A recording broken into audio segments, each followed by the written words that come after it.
Bro, Hello, bro. Oh, go ahead, go ahead. kasi gikat to nimo? Sige na, live na ka. Magtagalog ka kay isa ka Bisaya. Wala, Tagalog. Nag-live di ka di ay? Sino? Sige, go ahead, go Sige, ahead. ipit ito dito ngayon ah. Sige, go ahead. Siyak puntahan ito bukan ni. Sige na. Hello bro, kumusta bro? May gabi sa mo bro. Go ahead. Pwede ko mutana si mga bro. Oh, go ahead, go ahead. Mutana ko si mga bro ba kung okay ra ba nga kanang gitawag ninyo bang nga kanang si Lucifer. Unsa din na bro? Oh, sige. Sa Biblia, duwa ka buok ang Lucifer. Ang usa, ngalan sa demonyo, ang usa, nagpaila ni Kristo. Asa man ito yung pangutana, bro? Oh, sige. Kalimutan ko mag-Bisaya, Tagalog pala. Sa Biblia, dalawa ang tinutukoy ng Lucifer. Yung isa, wait lang ha. Wait lang. Ano muna dito? Okay. Yung isa, tumutukoy yon sa demonyo. Yung isa naman, tumutukoy kay Kristo. So, alin doon ang gusto mo itanong?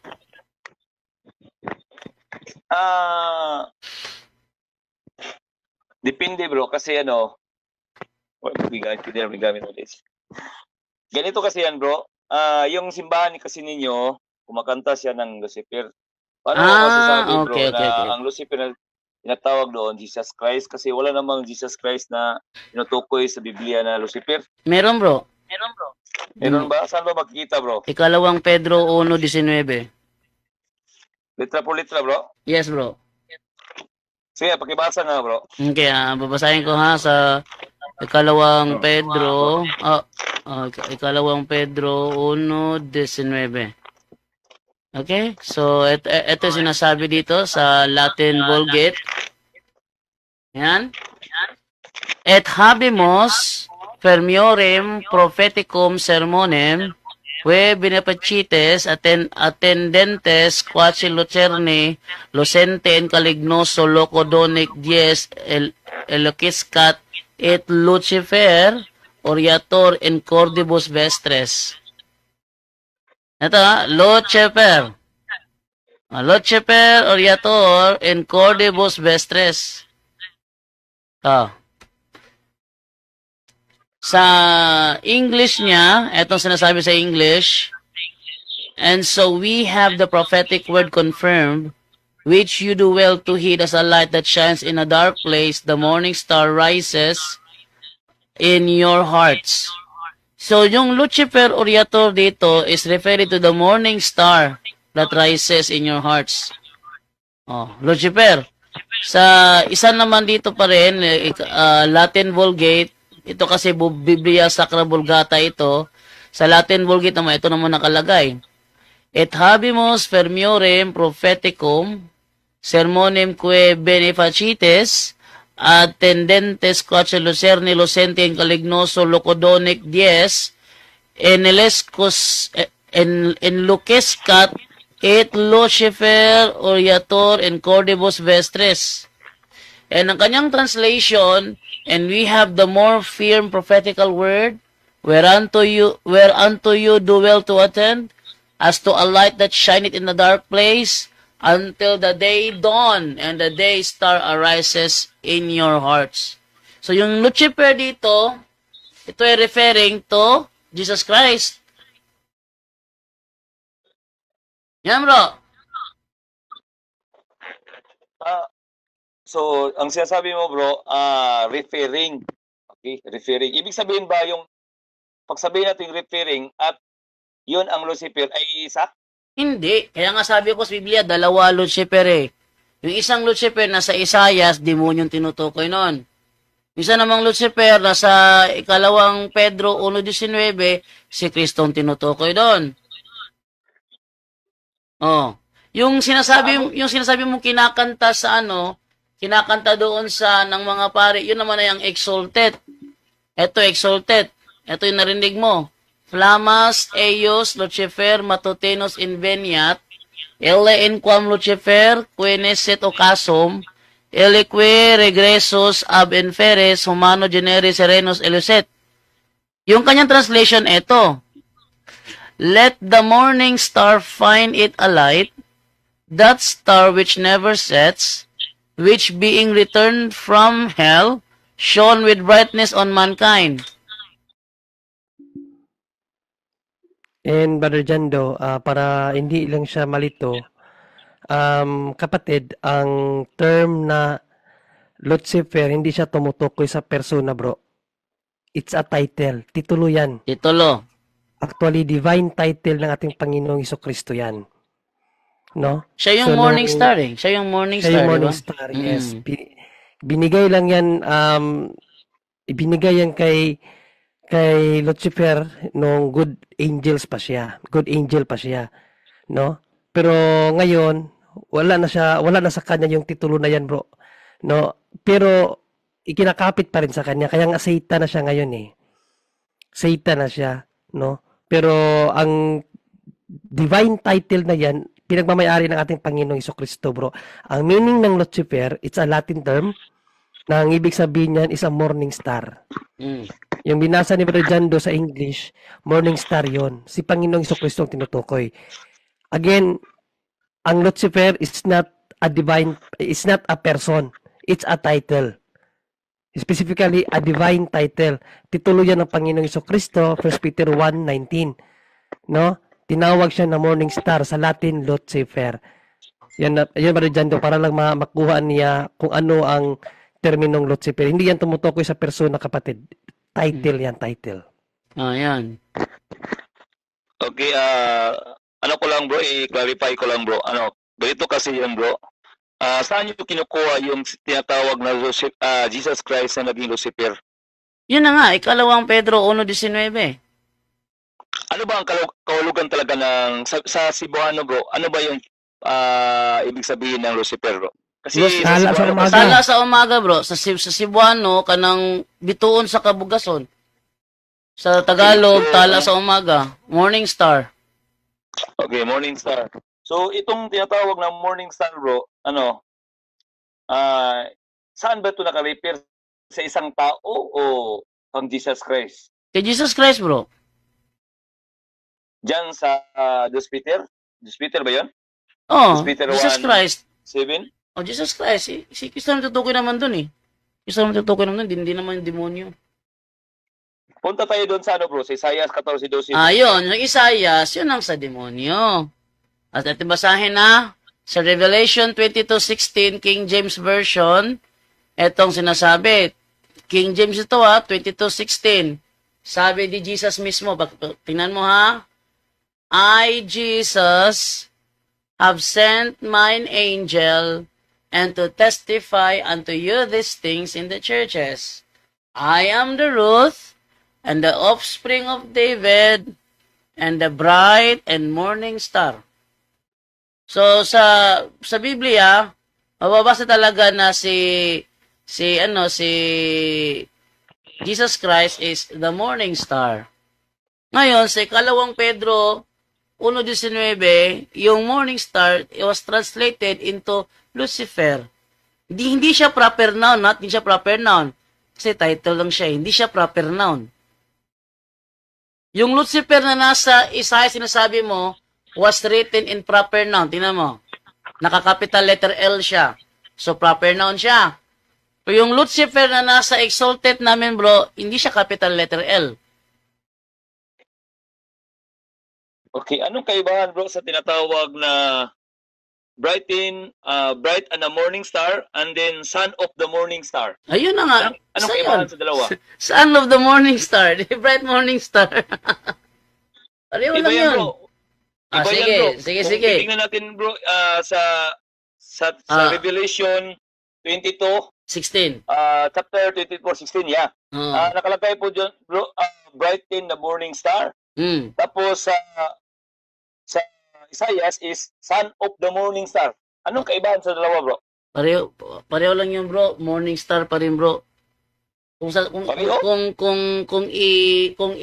mo siya, bro, i-connect mo siya, bro, parang ipinalilitaw mo na yung Lucifer sa Isaiah 14 ay anak ni Kristo?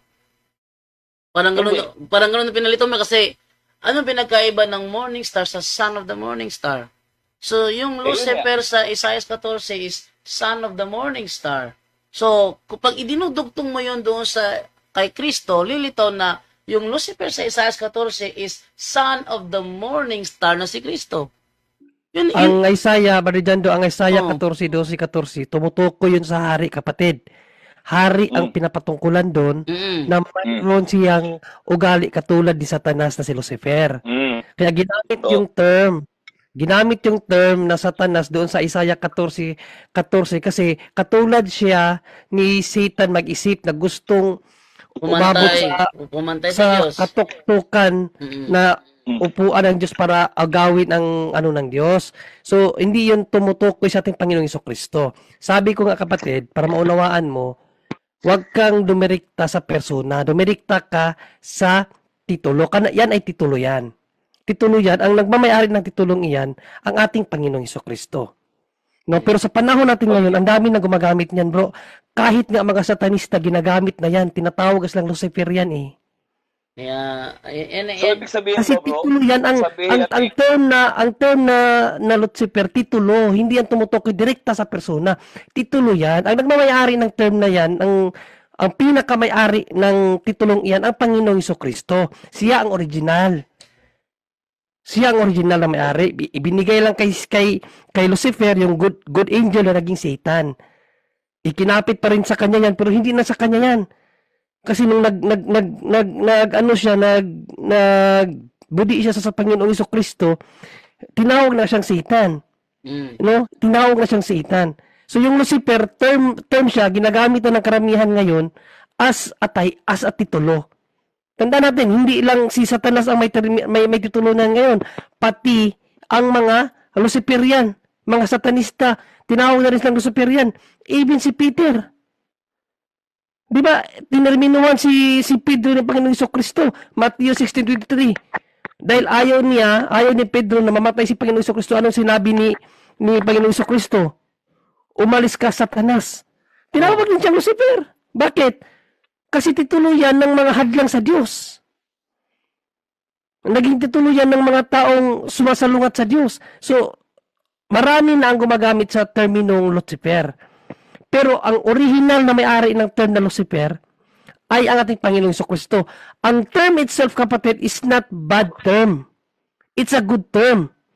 Naging masama lang sa pakinggan kasi ginamit yan ng mga masasama. Pero tulad ni Satanas at ng mga Luciferian. Kaya naging masama pakinggan ang term na Lucifer. Pero hindi yan masama, kapatid, kasi ang translation yan, Morning Star. Sana naunawaan mo yun. Yeah, okay, sa bro. Bisaya pa. Si Father Bobby. Father Bobby? Sa Bisaya o lang to kay Bisaya ng nangutana. Ang Lucifer sa Latin meaning nagdalag kahayag. So nagbangi ni Satanas during Tagalogin mo na lang, Padre, para makaanawa ang mga Tagalog. Sige. At lakasas mo yung Padre, yung boses mo mahina daw, sabi ng mga comment. Klaro na ngayon? Sige daw, go ahead. Sinabi, ang ibig sabihin ng Lucifer, yung tagadala ng liwanag. Yan ang literal na meaning. Si Lucifer is one of the brightest angels sa langit. Yan ang kanyang in-explain din yan. Tinanong ko sa ang demonyo kung anong ibig sabihin bakit ka tinawag na Lucifer. Because of his brightest light, no? The most beautiful angel, no? Ang problema lang dahil nakikita niya yung siyang pinakamagaling, maliwanag, pinakamaganda, no? Anghel. Kaya doon nag-umpisa ang kanyang pagiging pride, no? Prideness. Yung pride niya. Naging proud siya sa kanyang sarili. Kaya yun nahulog siya. yung nahulog siya, na-transform na siya ng Satanas. No? So, sa totoo lang mga kapatid, ang original na term na Lucifer, it is not bad, yung sabi ni Brother Jeffrey, no? Na hindi yan bad ang term Lucifer. Kasi, ano yan the beautiful term na siya, yan siya. Ibig sabihin niya, may ang kahulugan ng kanyang term is yung philologically speaking, yung term, yung meaning ng isang terminolohiya ay maganda. Pero, naakma yon sa kay Jesus. Si Jesus nang gumagamit yan ngayon. Wala nang Lucifer na kasi nagiging demonyo na yon. Satanas na siya ngayon. Ang tawag sa kanya, Satanas na. Yun ang nangyari. Kaya nag-insist lang ako dahil sumali ako dahil para malaman natin yung term, no? Huwag nating iliteral ang pag-intindi sa salita dahil kaya nga nandito tayo para malaman natin kung saan nanggaling, saan salitang ugat ang term na Lucifer, no?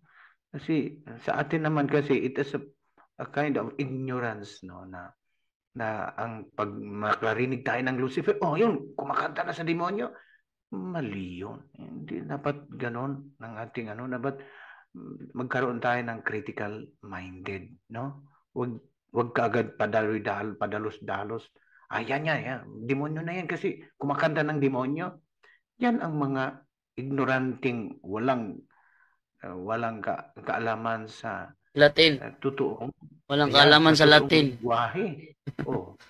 Kaya sa atin, Italian dito, pag sabihin ng suriso sa atin, sarap kain. Dito pa lang, smile pa lang sa kanila dito. Mag-ano tayo? Mag-problema tayo, bakit suriso kinakain yan? Dito hindi naman kinakain. Smile pala yun. Ganon din yan sa atin, mga kapatid. No? Kaya intindihin natin kung anong ibig sabihin ng term na yan. Okay, Brother Jerwin, meron ka pang follow-up? Okay, follow-up ko lang. Bro, follow-up ko lang, bro. Kasi ganito kasi yan, bro.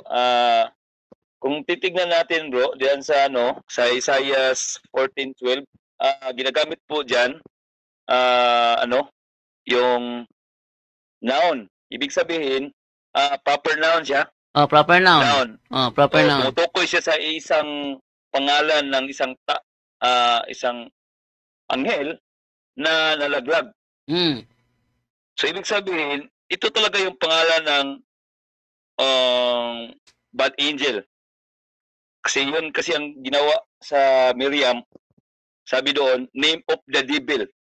Hindi naman ako pumapayag na Jesus Christ. Hindi lang siya tumutukoy sa proper noun, tumutukoy din siya sa nag-ano rin siya sa sa tawag dito yung sa common noun.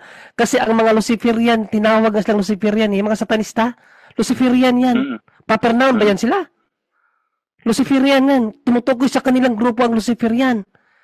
Huwag kang magbase sa isang lang, hindi naman mali yung ginamit mo, pero wag isang lang ang tingnan mo, isang dictionary kasi pwede rin siya sa common noun kasi ang mga satanista tinawag ng Luciferian.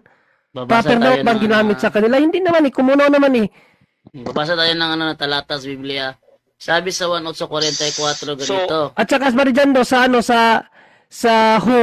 Job, ang mga anghel tinawag na rin Lucifer din. Yung mga anghel sa langit. Hindi lang si Satanas, hindi lang si Lucifer na Satanas. Pati yung ibang anghel tinawag din niya na Lucifer sa langit. Yan. Kung babasahin natin yung 1:44, sabi ganito. Kayo sa inyong amang Diablo at ang mga nais ng inyong amang ibig niyong gawin, siya isang mamamatay tao buhat pa nung una at hindi nanatili sa katotohanan. Sabihin, nasa katotohanan si Lucifer dati. Kaya nga siya Lucifer kasi nasa katotohanan siya. Kaso, siya nanatili. Umalis siya. Nang umalis siya, ang tawag sa kanya Satanas na. Kaya wala kang mababasa sa New Testament na yung Lucifer iniukol sa demonyo. Walang mababasang ganon. Ang basa mo sa New Testament, Satanas na. Satanas na, hindi na Lucifer. So yung Lucifer sa New Testament referring to Jesus Christ. Okay, bro. Sabi mo kasi, bro, wala ka nang mababasa ng Lucifer sa New Testament. Yun ba, bro? Hindi. Ang sa New Testament, hindi mo mababasa na ang Lucifer ginamit sa demonyo. Ginamit ang Lucifer sa New Testament kay Kristo, hindi na sa demonyo. Sa demonyo, ang tawag na sa kanya sa New Testament, Satanas. Yun ang sabi doon. Okay, bro. Clarification ko lang, bro. Ayun kasi doon sa Isaiah, tinatawag siyang noun masculine. Tapos dito sa sa New Testament, tinatawag siya, bro, na hindi noun. Adjective siya, bro. Asan, bro? Asan? Kaya wag mong sabihin, bro, na asan, bro? talaga to kay Jesus Christ. Sige. Adjective siya, bro. Sige, saan mo nabasa sa lang siya sa sentence ba? sige, saan mo nabasa, bro? Bro. Saan sa New Testament mo nabasa na ang Lucifer ay iniukol sa demonyo? Saan mo nabasa sa New Testament na ang pangalang Lucifer iniukol sa demonyo? Sa New Testament, ayun nga, bro, ayon po sa sa Miriam, yun ang nakasabi. Hindi. Kasi hindi. Sige, sasakyan na lang kita diyan sa sa unawa mo, ha. Okay, dito tayo sa sa ikalawang Pedro 1:19, may nakalagay dito na ganito. Sabi dito, et habemos fermiorem propheticum sermonem que benefacites attendentes quod celocerne locente en calignoso loco donec des eloquescat et Lucifer. May Lucifer sa sa Latin version ng ikalawang Pedro 1:19. Ano tong Lucifer dito, bro? Ito ba demonyo o hindi? Kaya nga, ako po ay naniniwala sa sabi kanina ni Brad, yung Lucifer ay hindi ito isang pagmamayari ng isang tao. Kasi tumutukoy ito sa isang tinatawag na parang kung sa Bisaya pa, marami kasi kabugason. Yun, marami. Hindi ba? Ibig sabihin ba, oh, itong Lucifer sa 1:19 ng ikalawang Pedro, ito ba tumutukoy sa demonyo o hindi? Yan ang tanong kasi. Tumutukoy ito, bro, sa hindi talaga Lucifer yung ibig sabihin nito, bro. Hindi talaga si Kristo yung tinutukoy dito. Hindi. Ito bang Lucifer sa ikalawang Pedro 1:19? Ito bang Lucifer na ito tumutukoy ba sa demonyo o hindi? Yan ang tanong ko. Hindi, bro, hindi. Hindi, bro. So, yun ang ibig sabihin. Sa New Testament, ang Lucifer tinutukoy dyan, yung si Kristo. Hindi ang demonyo.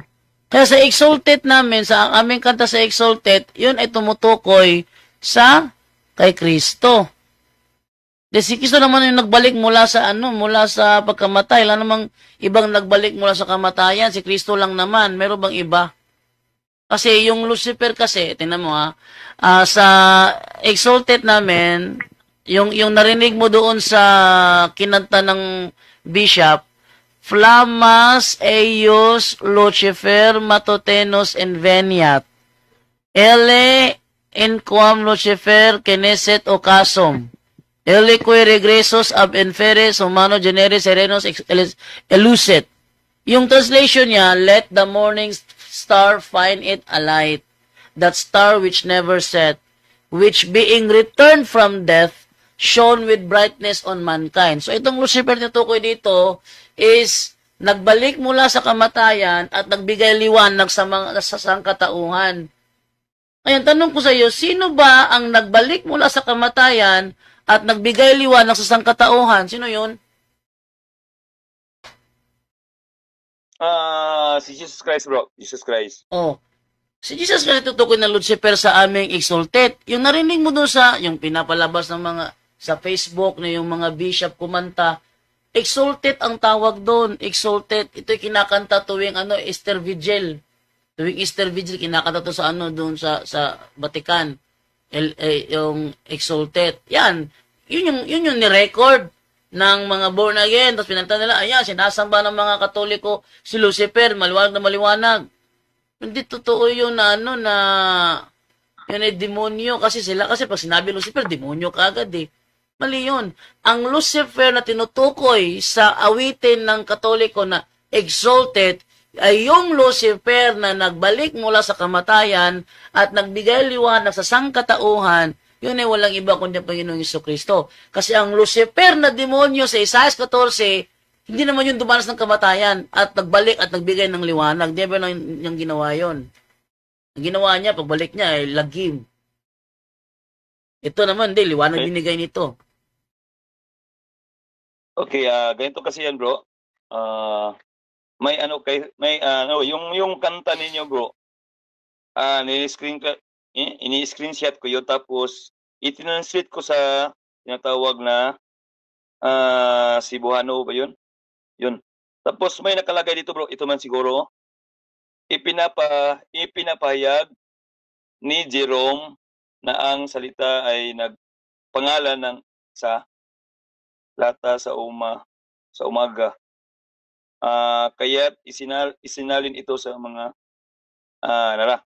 kaya't isinalin niya ito sa pamagat na Latin na Lucifer. So ibig sabihin, bro, kaya pala, bro, totoo, bro, na Lucifer is a Latin na lingwahe. Pero si St. Jerome daw yung naglagay dito. Kasi ini talaga ito yung proper words na dapat ilagay dito. Kasi Latin kasi ito na words. Tapos siya ang naglagay. Sabi dito, ang katotohanan ay gayon pa man walang ganap na katibayan. Kung ano man ang Isayas ay ang paglalaman ng anumang pagtukoy ni Satanas. Ito.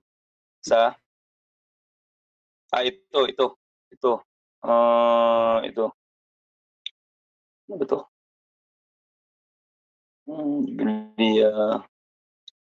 Tika lang. Kasi may kasi ko, may na-screenshot ako dito na ayon doon sa kanta, yung sinabi mo kayo na, bro, totoo yun, bro. Ipinagpalagay ni Jerome ng salita. Nawala na siguro yun. Kasi matagal na kasi yun. Ako ang mag-research, be. Ako ang mag-research kay ChatGPT, tanong ko sa ChatGPT yung Lucifer ba sa exalted? Yung Lucifer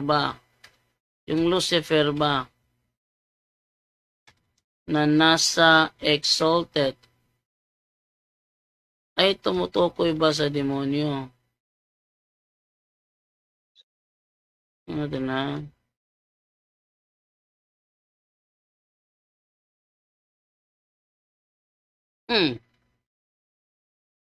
Ang sagot ni ChatGPT, Yung Lucifer ba na nasa exalted ay tumutukoy ba sa demonyo?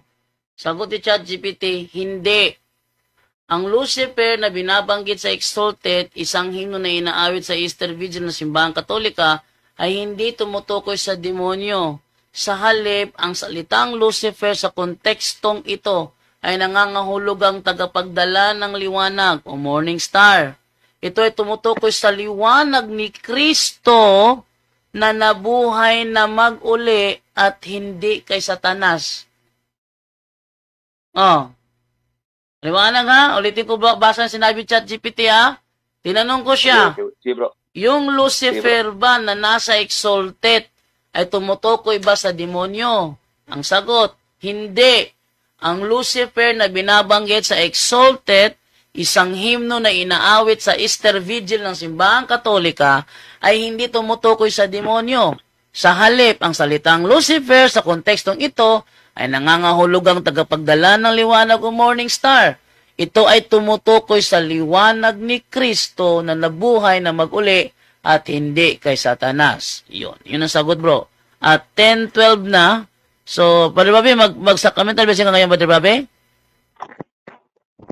Yung tanong nito, mag-blessing ka ba rin sacramental ngayon, Brother Pabi? Next time na lang kasi, ano? Next time, Meron sige, pa sige. akong adoration. Sige, next time. Brother, Rosales, okay na ba to? O may follow-up question ka pa? Meron pa talaga akong follow-up question, bro. Kasi ito kasi yan, bro. Pag titignan kasi natin, bro, sa Hebrew kasi, kung titignan natin, ang nakalagay, iba-iba yung si Jesus at saka yung tinatawag na Lucifer. Kaya sa akin, hindi ako naniniwala talaga dahil iba talaga sa Hebrew kung titingnan natin sila. Gito na Kasi lang, bro. kung iisa sila, dapat isa rin ang meaning sa Hebrew. Agad na lang, bro, para makaliwanagan tayo, bro, kasi Latin naman yung exalted na narinig mo. Exalted. Itanong mo raw dyan sa referensya mo kung yung Lucifer ba sa exalted ay tumutukoy ba sa demonyo. Anong sagot? Sa akin kasi hindi. Biblical naman tayo, bro, kasi doon tayo biblical naman talaga yun, bro, kasi sa Biblia talaga si I.A.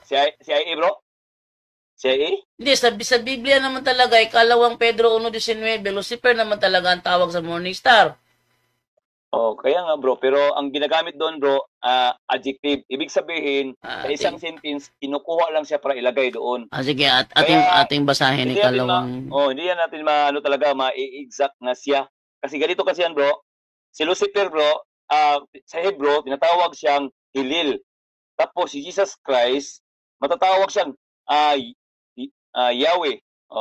Yawa. Ganun ba yun? Sa pagkasalita, no? Sa Greek, Eusporos. Tapos, ang Jesus Christ sa Greek, Lysos. Ba yun? Ganun ba yun pagkasalita? Sige, para malaman natin, ito sinasabi sa ikalawang...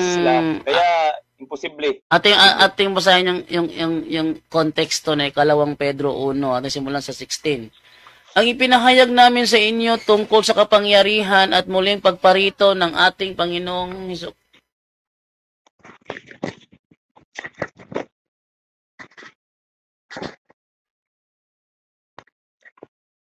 Ang ipinahayag namin sa inyo tungkol sa kapangyarihan at muling pagparito ng ating Panginoong Hesukristo ay hindi namin ibinatay sa mga alamat na katha lamang ng tao. Nasaksihan ng aming mga mata ang kanyang kadakilaan. So, ibig sabihin, sa verse 16 pa lang, si Kristo na ang subject ng topic. 17. Nang tanggapin niya mula sa Ama ang karangalan at kaluwalhatian, ito'y nangyari nang marinig namin ng tinig mula sa dakilang kaluwalhatian ng langit na nagsabing, ito ang minamahal kong anak na lubos kong kinalulugdan. 18. Narinig namin ito mula sa langit sapagkat kami kasama niya nang ito'y maganap sa banal na bundok. 19. Kaya naman lalong tumibay ang aming paniniwala sa ipinahayag ng mga propeta. Makakabuti na ito'y pag-ukulan ninyo ng pansin sapagkat tulad ito sa isang ilaw sa kadiliman na tumatanglaw sa inyo hanggang sa sumikat ang araw ng Panginoon at magliwanag sa inyong mga puso ang bituin sa umaga. Ang liwanag naman dito yung between sa umagang tinutukoy dito sa talata from verse 16 to verse 19 only referring to Jesus Christ. Okay. Diyan tayo, bro. Diyan tayo titingin yung tinatawag na morning star. Kasi ang morning star, bro, ayon sa pagkakalam ko, bro, may 5 morning star na tinatawag. No? Kaya nga, ako, ang sa paniniwala ko, bro, yung morning star, hindi talaga yun parang hindi siya tumutukoy sa isang talaga, yung isang tao, no? Isang tao. Kasi sa Bisaya kasi yan, kabugason. Ibig sabihin marami, no? So, yung kasi ito kasi yan, bro, ito.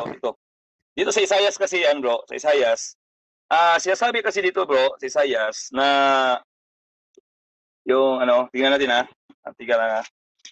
Isaias 14. Gusto ko lang i-share ito, no? Kasi ito kasi yung sinasabi kasi dito, bro, na yung Satanas, no? Yung Satanas diyan sa 13, no? Hindi Ano, hindi ko mag-Tagalog, no? Bisayon ko muna. Ha? Ito, Bisayaon sa nako, bro. Ano sa man, bro? Sa Tagalog na, bro. Tignan mo yan sa Tagalog, bro. Yung? Kasi, Isaiah 14:13. Ay, Ibasa nako, mo, bro. kanina ko ba sinasabi, bro, yung Isaiah 14, demonyo ang tinutukoy doon. Sige lang, bro. Hindi yon ang tinutukoy sa aming awitin. Yung aming awitin, yung Lucifer sa aming awitin, muling nabuhay mula sa patay. Okay. Ang ibig sabihin ko kasi, bro, yung tinatawag na morning star, Ay, nako, ewan ko hindi sa'yo. lang tumutukoy na si Satanas nalaglag dahil marami yung mga anghel niya na Bro, nalaglag din.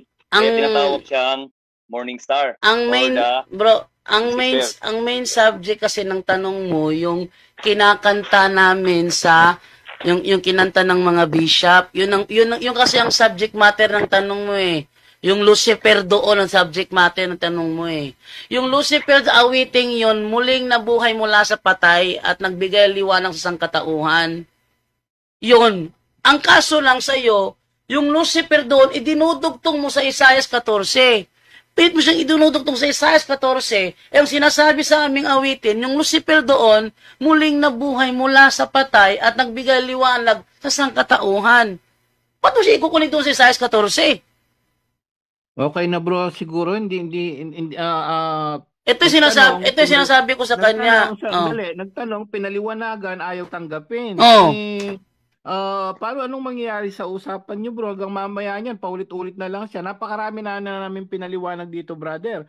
Hindi siya tinutukoy ng demonyo. Lucifer nga, exalted, that's Jesus. Tapos, bakit ang dami mong Isayas ka ng Isayas, bro? At gabi na, bro. Kung ayaw mo maniwala, bro, nasa sa'yo. Okay lang. Ito yung sinasabi. Pasensya na, bro. Ito yung sinasabi ko. Dito, bro. Kasi may binanggit kasi dito, bro, na mga bituon sa Diyos, ibig sabihin, may morning star. Bro, ulitin ko ha. Yung subject matter ng tanong mo kasi nasa awitin ng Katoliko, yung kinanta sa video. Yun ang tanong mo nandoon yung Lucifer doon idinudugtong mo sa Isaiah 14, hindi mo pwede maidugtong yun kasi yung Lucifer sa Isaiah 14, hindi dumaan ng pagkamatay yun. Never namatay yun. Mula nung natin yun, tayo Hari Hari yung sa Hari. Oo. Hari sa Babylonia. Yun nga kasi nandun sa Lucifer yung nilaglag mula sa langit Ang sinasabi doon yung hari, pero yung meaning niya yun ang hinahabol ni Jerwin doon. So, yung nilaglag sa langit, never namatay yun. So, yung Lucifer na nilaglag sa langit, never dumatay yun. Hanggang ngayon, buhay yun. Pero si Kristo dumaan sa pagkamatay. At yung Lucifer nilaglag mula sa langit, never nagbigay ng liwanag sa katauhan yon. Ang binigay niya lagim, hindi liwanag. So, na-influensyan lang yan ng ibang sekta rin na nagsasabing ganun. Kaya kala ganun na nga. Yun na nga. Kaya nga mindset niya mali. Kaya magpapaliwanag Katoliko. Awit namin yun natural. Awit namin yan, bro. Ngayon, ayaw mo maniwala. Nung magagawa pa namin. Walang magagawa tayo dyan. Ito masabi ko, ayon sa awitin namin, ito ay nagbalik mula sa kamatayan at nagbigay liwanag sa sangkatauhan. Yung Lucifer tinutukoy doon, dumaan sa kamatayan at nagbalik at nagbigay liwanag sa sangkatauhan. And I never believed na yun ay ang Lucifer na nasa Isaiah 14. Kasi yung Lucifer sa Isaiah 14, never yun namatay at never yun nagbigay liwanag sa sangkatauhan. Okay? Okay na ba? Na-influensyan lang siya. Na-influensyan siya ng mga anti-Catholic na mga na-misinterpret na walang alam sa pagdating sa mga lingwahe, mga proper interpretation ng mga proper language na ginagamit ng simbahan. Simbahan ang may gawa ng Biblia, kami magpapaliwanag yan from Hebrew, Greek hanggang Latin, hanggang dyan sa Tagalog. So pag sinabing Lucifer, pinipilit mo pa na demonyo yun, hindi nga So ngayon, nasa sa'yo na lang bro, you were influenced by the anti-Catholic. Hindi ka pwede mag-influence anti-Catholic, magtanong ka sa totoong may kanta. At saka, totoong may-ari ng kanta, hindi yung narinig mo sa video, sa mga YouTube na binatikos yung Lucifer. Hindi naman sila magpapaliwanag kami dahil kanta namin yan, bro, no? So, yun lang, bro, para matapos na, bro Jando. Bro Jan, ito lang bro Jan, no? Ito yung kasi yung yung nakita ko sa kanta ba. Sinabi dito bro Jan, no? Mga sumusunod ang pag-aalab na Lucifer ay nakahanap ng sangkatauhan. Sabi ko, O Lucifer, na hindi matatalo, si Kristo ang iyong anak na nagmula sa impyerno. Ganun. Totoo ba to, bro? Translation yan, hindi yan translation. Kayo nag-translate yan. Bakit yung translation nyo, pinapahid nyo sa amin, hindi naman yan translation ng tamang exultate. Hindi, baka sa iba yun. Kung ano nung pinagsasabi ngayon, in-apply mo sa amin, patay tayo dyan. Hindi bro, ito yung nakita ko doon sa kanta bro, tapos i-translate ko doon sa Tagalog. Kaya yun ang kalabasan. Kayo nga nag-translate yan, hindi yan ang tamang translation. Ang lumalabas kasi si Lucifer, ang lumalabas kasi kapatid, dyan sa binabasa mo, si Kristo anak ni Lucifer. Ayun ang ibig sabihin. Kaya, yun ang ibig sabihin, yun ang ibig sabihin nyo, pero hindi yan baliktad. Kasi si Kristo, kung naniniwala ka na si Kristo ay Diyos, siya ang lumalang kay Lucifer. Ano ka ba? Alam mo kaya nga bro, sabi ko bro na kung mas maganda, kunin natin yung kanta tapos ita-translate natin sa Tagalog or Bisaya para malaman natin kung ano talaga nakalagay. Bakit kayo mag-translate? Pinapaliwanagan si Google bro. namin. Si Google lang nag-translate dito bro, hindi ako bro. Bakit si Google ba? Si Google ba ang source ng aming pananampalataya? Panalangin namin yan, sa amin ka magtanong. Sa amin, bro, magtanong ako sa iyo bro. Totoo ba ito bro? Yung sinabi hindi nga yan totoo. Hindi nga yan totoo totoo. kasi binasa ng ni Brother Jando ang tamang explanation, ang tamang English na translation. Hindi sinabi sa translation yan na si Satanas ay si Kristo anak ni Satanas. Baliktad. Ano ka ba naman? Sige. Wait lang muna. Sige, bro Jerwin, para maging maayos yung kalooban mo, i-send ko sa iyo yung yung Latin niya, tapos ilagay mo sa Google Translate, okay? Sige, sinin ko na sa iyo, bro. Maglagay, bro, para baka isipin naman ako na naman ang sige, para fair naman sa side mo, di ba? Okay. Sige. Ano na lang, bro? Okay. Translate mo, basahin mo, bro. Sige, ating sa... Pwede, basahin mo rin para mas maganda, mas mahina marinig natin. Okay. Tapos, sa katunayan ito, bro, ayoko talagang pumasok, bro. Pero kasi tinawagan ako ni bro dyan. Ito. Hindi. Bro, nag-message ka sa Facebook, bro, napapasok ka. Sana. Ang sabi mo kasi, takot kami sa tanong mo eh. About Lucifer, kaya naengganyo akong tawagan kasi sabi mo, takot kami sa tanong mo. Ganun okay. Ito. Sabi dito, ito ha, Google Translate to ha. Flamas eius Lucifer matutinos inveniat. Ano bro? Bisaya mo bro, Cebuano mo bro, para mas, Tagalog pala. Tagalog na lang, para Sige, Tagalog. mas maintindihan kasi. Sige, ating Tagalog. Yan ba ang kabuuan ng kanta, bro? Ito yung nasa video na tinutukoy. Ganun ba yun? Oo. Sige. Okay ba yung... Wait lang. Sige, bro. Hello, bro! Piyoy! Nang Lucifer. Bro, Piyoy! Bro. Ano yan? Bro. Nandyan pa yung SDA? Andito pa, bro. Bakit, bro? Kasi siya, pinipilit niya ang common logic ko lang diyan, katulad Bisaya siya, 'di ba? Yung langgam sa Tagalog is ibon. Tapos sa Bisaya is humigas. Tapos papayag ba tayo na sasabihin ng mga Tagalog na hindi yung langgam ibon talaga 'yan. Pero tayo Bisaya, omigas talaga, no? Humigas. Para sa kanya, ang logic ba? Ang nangyari, bro, nangyari, fallacy of equivocation. Ayun na nga, fallacy of equivocation. Sige, mas maganda ating meaning niya na at ang meaning natin na pag-intindi natin, ang point natin ng mga Katoliko, ganyan, is pinipilit niya yung pag-intindi niya. Parang yung simple logic lang yan. Parang sa Bisaya, amigas. sa Tagalog, ibon. Tapos papayag ba tayo, na tayong mga Bisaya na ang amigas natin ibon? Parang gano'n ang logic. Ba't hindi niya magigets? Ang point ng mga Katolik, yung Lucifer, yun ang meaning talaga. Iniiba niya ang, ano ba problema? Di ba hindi niya magigets? Pinapalabas niya kasi, gusto niyang ipalabas na sa aral natin, si Kristo anak ni Satanas. Yan man anak ko. Nakuha ko yung point niya kasi nagbasa siya ng translation niya na yun daw panalangin natin, ang translation pala daw nun, si Kristo anak ni Satanas. Baliktad. Bro, kung sino ba yun? Baliktad yung ano niya baliktad. So, hindi ako nagtatansin dito, bro. Hindi ako nagtatansin, bro. Ito na. Sa Google, yung mga kanta, yung translation talaga. Sige, tingnan natin dyan, bro. Ito. Wala na problema, bro, kasi nag-aaral naman tayo dito, bro. Babasahin ko, ha? Okay, bro, yun lang ha. Teka lang ha. Yun lang ang bro. Yun talaga ang ibig sabihin namin na Katolik. Huwag mo na ipilit yun sa'yo kasi ang point ng mga RCC, bear of light.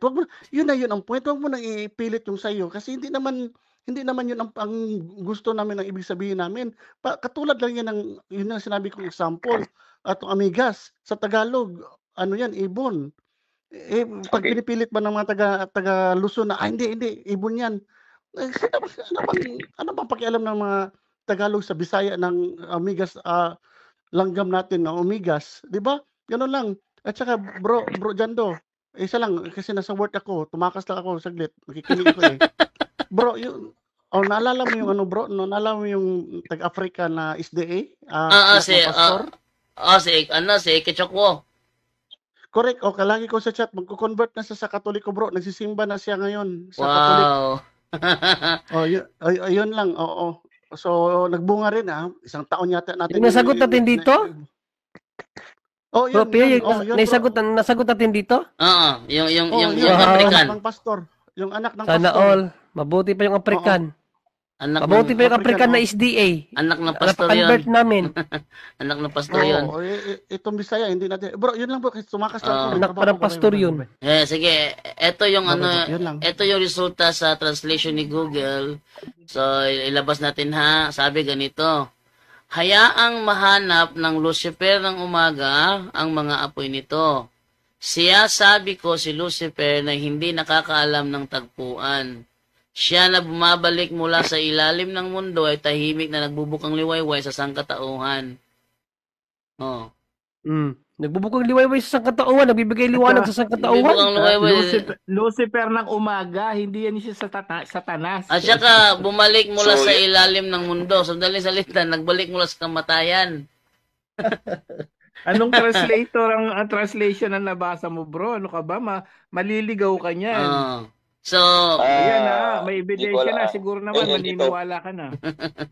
Mataas kasi ito. Mataas siya. Ang nakasulat dito, mataas. Talagang mataas nga. Ang problema dyan, kung paano niyo dinoktor. Hindi, walang dinoktor. Ibig mong sabihin pala, ang ibig mong sabihin, kapatid, ang ibig mong sabihin, ang translator mo at translator ni Jando, pag sa'yo nagsisinungaling, sa amin, nagsasabi ng totoo, ganun, magkaiba pala ang translation nyo. Parehas computer ang ginamit, parehas Wikipedia, ano ba yan? Ito, kasi, ano lang, yung maikli lang kasi kang Jando. Kaya hindi mahaba yun. Hindi mahaba yun. Bro, wag kang tika lang bro. Pwede mo basahin ko ito okay na kasi wala nang oras bro. Mahaba yun bro. Ito. Kaya nga sinabi ko mahaba ito. Ito, ipakita ko. Ayan bro. Mahaba yan ha. Ito ha. Ito ay nagsimula dito sa yan. Ito. Sobrang haba. Ito ay the final verses from both the 1962 Missal and the 1975 Missal are given below. So, ito sobrang haba talaga niya, no? Sobrang haba talaga niyan. Ayan, Yan, no? Pakita ko, sobrang haba talaga niya, no? Ayan. Bro, naman dito, bro. Pagkantahin, bro, kung ano lang. Siguro, hindi ganong, bro. Yan, So, copyrighted siya by Michael Martin. So, yung pinakita kasi sa video, ito pinakita sa video, ito, Flamas, Eius, Lucifer, Matutinus, Inveniat. Yan yung pinakita sa video na kumalat ngayon kasi akala nyo sumasamba kami sa demonyong si Lucifer. And sikulorum, Flamas eius Lucifer matutinus inveniant, eleenquam Lucifer que neset ocasum, Christus filius tus, que regressus, o regressus ab inferis humano genere serenis illucet, et vivet et regnat in secula secolorum. Ito naman tayo sa sa English niya. Let the morning star find it a light, that star which never sets. Christ, your Son, who came back from, yung hell dito is referring to the dead. From the death, and shone with brightness on mankind, and who liveth and reigneth forever and ever. So, diba yan dito sa akin, bro? Yung sinabi dito, bro, si Jesus daw, bumalik galing sa impyerno, ganun ba yun? Bro, bro, ang hell kasi, may iba-ibang meaning yan. Iba-ibang meaning yan. Yung para bang Shion, Gihina, Sion, Sheol, Gihina, Impyerno, Hades. Yan. Iba-iba yan. Sa English, isa lang ang ibig sabihin niyan, hell. Hell. So, maraming klase ng hell, bro, no? Intindihin mo. Kasi pag wala kang proper ng church, guidance ng church, mahihirapan ka sa mga term. Kaya sabi ko, sana doon ka lang sa mahihirapan ka talagang intindihin yan. Ayan, morning star na nga. Huwag mo lang ipilit na si Satanas, bro. So, huwag mo lang ipilit. Kasi sa kanila kasi, Brother Angel, hindi ko siya masisisi. Sa kanila kasi, isa lang ang meaning. Isa lang. Maraming morning star kung tignan natin. Yan sa Hope 38 City, Isaias 14:12. Bro, basta bro ha. Ganito nga kapatid. Ganito ha. Sabi ko nga, divine title yan. Ayun. Divine title ng Diyos yan. Ang divine title niya, pinahiram niya yan una-una sa mga anghel. Ngayon nga, sa panahon natin ngayon, ginagamit na ng mga satanista yan. Kasi titulo yan. Titulo yan, bro. Walang problema ang titulo. Ang problema dyan yung unawa natin. Okay? So, sa panahon kasi natin, bro, ang term, maaari nang gamitin sa dalawang magkaibang bagay. Pero specific ang tanong mo kasi, sa tanong mo, sa panalangin namin. Sa panalangin namin, bro, hindi siya tumutukoy sa persona ng Satanas, kundi sa ating Panginoong Jesucristo. At alam niya na maraming ibig sabihin pala. Pinaliwanagan alam mo naman na pala eh. Pero ang tanong mo kasi, ibig sabihin, tapos na ang usapan, kami hindi yun si Satanas, tapos. Kaya nga, kasi ang problema mo kasi kapatid na SDA, ang problema mo kasi, ang tanong mo tumbok doon sa panalangin namin. Pero ang nasa mindset mo, si Satanas. Yung Lucifer na Satanas. O di wala na. Kaya kanina ka ba pinapaliwanagan ni Brother Jando? Ginamit na niya, binasa niya ang Latin, ginamit na ang English, tapos hindi ka na kontento, gusto mo pa ng Tagalog, binasa sa Tagalog, hindi ka pa rin kontento. Ano magagawa namin sa iyo? Maraming ibig sabihin, sabi niya, doon pala, tapos na usapan. Doon sa Isaias 14, bro. O yan na naman, Isaias naman. Ang Isaias 14 nga, ang Isaias 14, ganito kapatid, no? Kung gusto mong palalimin ko yung sagot sa iyo, exegetically, ito, gagamitan kita ng theological term, exegetically, historically, ang binabanggit sa Isaiah 14:12-14, actually 9 hanggang 14 yan, hari ng Babylonia. Ang hari ng Babylonia. Tinawag siyang Lucifer kasi ang ugali niya katulad ni Lucifer. Ano bang ugali ni Lucifer? Di ba gusto niya umupo sa trono ng Diyos? Yan ang nangyari doon sa hari ng Babylonia na binanggit ni Isaias. Kaya inahalin tulad siya kay Lucifer, na si Lucifer galing sa taas, galing sa langit, hinulog. Ibig sabihin, yung hari, dahil sa kanyang pride na katulad ni Satanas, ihuhulog din siya katulad ni Satanas. Yun ang point sa Isaiah 49-14. Wala yung kinalaman sa exultate namin. Kasi ang exultate, tumutukoy yan particularly sa aming Panginoong Jesucristo. Ito na lang, Brother John Ray, para maunawaan ni Jerwin, no? Sana maunawaan talaga niya ito, ha? yung Lucifer sa exalted namin, dumaan sa kamatayan. Nagbalik mula sa kamatayan at nagbigay liwanag. Tanong, yung Lucifer ba sa Isaiah 14, nagbalik ba mula sa kamatayan at nagbigay liwanag? Yes or no? Ayon sa yung kanta ninyo. Hindi ba? Yung sa kanta namin kasi, ang Lucifer nagbalik mula sa kamatayan at nagbigay liwanag sa sangkatauhan. Ngayon, ang tanong ko, yung Lucifer ba sa Isaiah 14 na ginagamit mo, yun ba nagbalik mula sa kamatayan at nagbigay liwanag sa sangkatauhan? Yes or no? No. O no? So kung no ang sagot, may sabihin, hindi yun ang Lucifer na tinutukoy sa aming kanta sa exalted. Ba't mo pinipilit? Kaya wag mo ipilit yung Isaiah 14. Kasi hindi yun ang tinutukoy. Maraming maraming ibig sabihin na Lucifer. So tapusin na natin, bro. Huling pasalamat na. So, thank you Brother Jerwin na kasi sa amin kasi sa punto por punto with all honesty ang sagot dito with all honesty. Kaya nga marami kami sumasagot. Kasi hindi kami gaya ng ibang bro na lang pagalingan lang sa words, bilisan lang sa words, technical hindi kami ganyan. Sa amin dito is katotohanan, contextual, investigative ang paraan namin dito, kaya lumalabas ang totoo.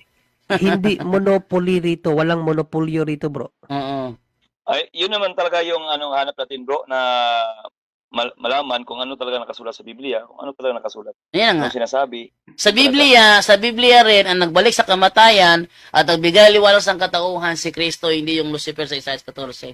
So, biblical yung awitin namin, kaya dinudugtong mo lang sa Isaiah 14 dahil sa word na Lucifer. Yun naman lang tanging dahilan eh. Okay, thank you, Brother Jerwin. Maraming salamat sa oras na binigay mo. Sige, bro. Yan, okay, thank you. So, to make his message known is our responsibility. So here we are to pledge our lives to the Lord of eternity.